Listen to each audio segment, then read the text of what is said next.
50 dropped on me. My rookie year, we played against them in the playoffs, and I was just trying my best. I was just talking smack. I was just in his ear. He wasn't fazed by it. At the Forum, my rookie year, we played against them, and I got switched on to him in an ISO situation. I'm scrawny, 170-pound rookie coming in, and the look he gave me was so damn disrespectful. It was crazy. He was just testing me. He was just testing to see what I was made of. He was testing to see what type of mentality I had.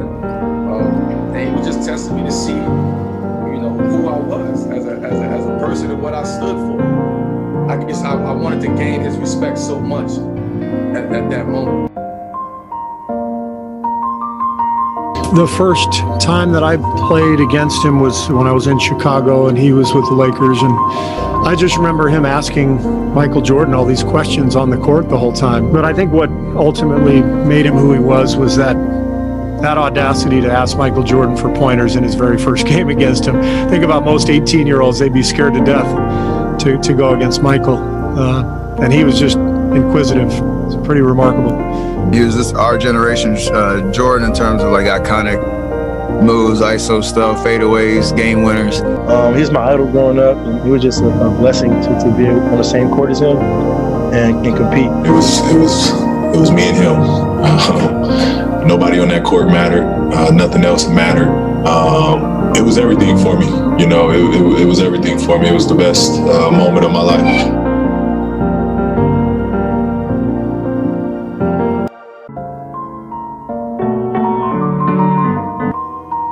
Just stone-faced, straight killer mode the whole game. It's down to 7. Starting to make his move for the win. He got the lead for him.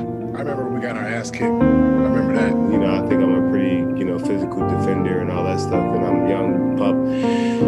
And I can tell you, he beat the living out of me without even having the ball.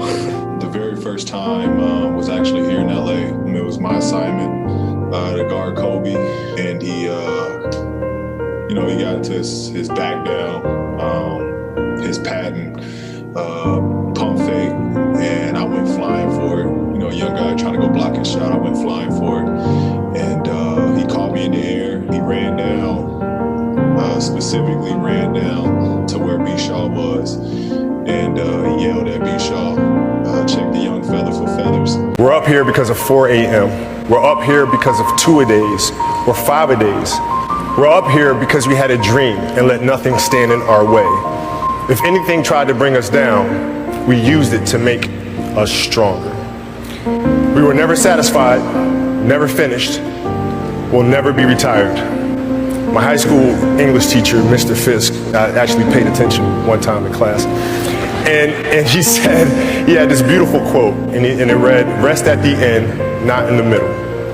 And I took that to heart. I believe there's time for resting at the end, but for me, that time is not now.